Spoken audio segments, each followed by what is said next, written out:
Thanks, James. Well, while everyday Australians are dealing with painful increases to their electricity bills, have a look at yours. Our government is doing everything they can to make it even worse. They continue to live in greeny denial as the rest of the world, struck by higher energy prices, is turning back to coal or nuclear. And yes, Anthony Albanese's government is preparing to defend us in the case of war. How? By buying nuclear submarines. Yet the idea of nuclear energy is still laughed by those clowns in Parliament. Here to inject some common sense into the debate is Nationals MP Matt Canavan. Matt, always great to see you. What is it about your colleagues in Canberra that they fail to understand in the rest of the world? The rest of the world is turning back to coal or embracing nuclear while we rush off towards the madness of renewables. What is going on, Matt?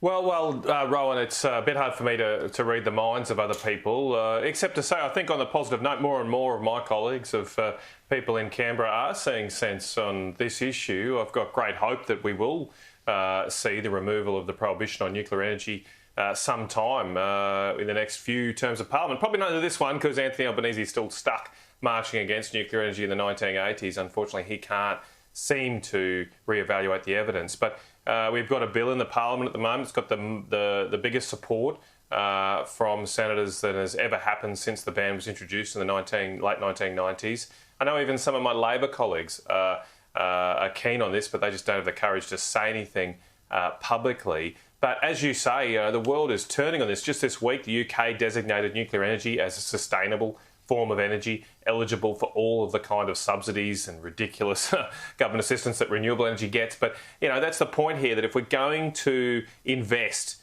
in forms of power that have low emissions, there is no better alternative than nuclear energy. It has those zero emissions, but quite importantly, it can keep the lights on. It can stay there all the time.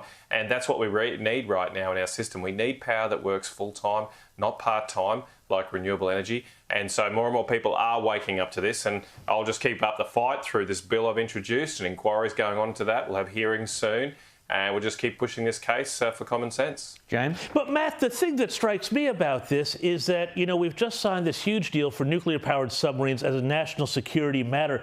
It seems to me that if people are going to support that, the case really should be made that's not just about your power bills, but it's actually about national security, energy security. We've seen what's happened in Europe, where Europe has been held hostage by Putin. We're now talking about building all these solar farms all over Australia with panels built by China, the same country that we're building these subs to defend against. Does the national security case for nuclear energy need to be made more clearly? Yeah, it's a good point. It's a very good point, James. I do think, hopefully, going back to Rowan's questions, one of the issues in Canberra is there is sometimes a distinct lack of courage, and people feel like it's a little bit brave or courageous to go and try and overturn a ban on nuclear energy. It's been there for multiple decades. It's become a third rail of Australian politics. But then you look at something like the nuclear subs that you raise, and that was also seen as a third rail. And I think quite a few of us thought when the Morrison government announced we would acquire nuclear subs that there would be a backlash, that we would have a bit of a political fight on our hands. But there was nothing. There was absolutely nothing. There's a few fringe Green voices and Paul Keating against this, and basically everybody else is supportive of it. It's not a political issue. And that goes to show, James, doesn't it, how courage can be rewarded. Courage is contagious. And I would just hope that serves as an example to my colleagues that, hey, maybe we should be a little bit more courageous, because people are dying out for leadership. They can see that we face this energy crisis right now. They can see, obviously, we face a national security crisis given this remarkable acquisition and spending on nuclear submarines. Isn't it about time we prioritise those things? Because as you say, how is it that we've got this situation that we are spending over $300 billion because we're worried we might end up in a war with China? Let's be very clear and frank. I know the Prime Minister can't say that, but that's why we're doing it. Yet at the same time, we think we can coordinate and cooperate with China to tackle climate change. We think we can work with them, to lower emissions, and that they've signed up to net zero, and we're going to buy the solar panels from them off you, as you say. It's absolutely absurd. You can't do both of those things. If you believe there is a risk of conflict with China, unfortunately, we just can't work with them on climate change. Whatever you think of that issue, it is absolutely futile to try and solve this issue through John Kerry and interminable meetings internationally about trying to all get together and lower emissions. Rita. Now, on to the Dutch farmers. We've seen their revolt result in electoral success, and some of the policies that they are fighting against are being talked about in Australia that are going to be inflicted on our farmers. Some of these emission reductions, particularly when it comes to nitrogen. Just take me through that, and what are the farmers here expecting to happen next? Well, I think there is a real risk here, Rita, of the same type of developments that have occurred in Holland in recent years coming here to this country.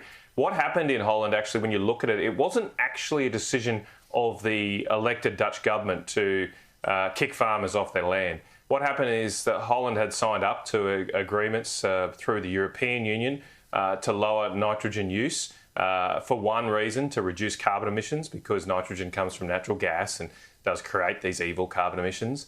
And so because of that multinational agreement, a Dutch court ruled that the government had to reduce emissions from farming. And as a result of that, had to shut down some farms. About 30% of farms had to go in Holland, the world's second largest agricultural exporter. So it was never a bill through the parliament or a popular elected government. It was all through judicial activism. And the same sort of thing can happen here, Rita, with these agreements we're signing, the Paris Agreement. The new government has signed us up to this global methane agreement, which is also covers high nitrogen as well. Yeah. And so this same sort of risk of judicial activism overreaching into what otherwise should be determined by elected officials could happen here. You've also got issues with the voice as well. All of these things are a risk to farming. And, yes, I think farmers on the ground, I had someone yesterday just at the pool here at Yeppoon. I was down there with the kids, and he raised this with me, a farmer who was there with his family. He raised this very thing with me. I worry that some of their representative groups are a little bit too cosy in Canberra, drinking cocktails, and not focused enough, on those issues that are at the kitchen, around the kitchens of the farmhouses of our country. But Matt, isn't it the case, we think we're on the other side of the world, but we've mentioned Holland. We had Ralph Schulhammer on earlier detailing how, the Dutch had to form a political party specifically for farmers. We've seen New Zealand, where Jacinda Ardern was desperately trying to impose new taxes and so on farmers. We saw in Sri Lanka, Rita mentioned it earlier, where they brought in all this green regulation for organic farming, and they basically had starvation. Are the Australian farming community aware of the risk that you've just mentioned through international treaties, etc., that we are signing? Are they aware that their very livelihoods are at risk if they pursue this net zero agenda?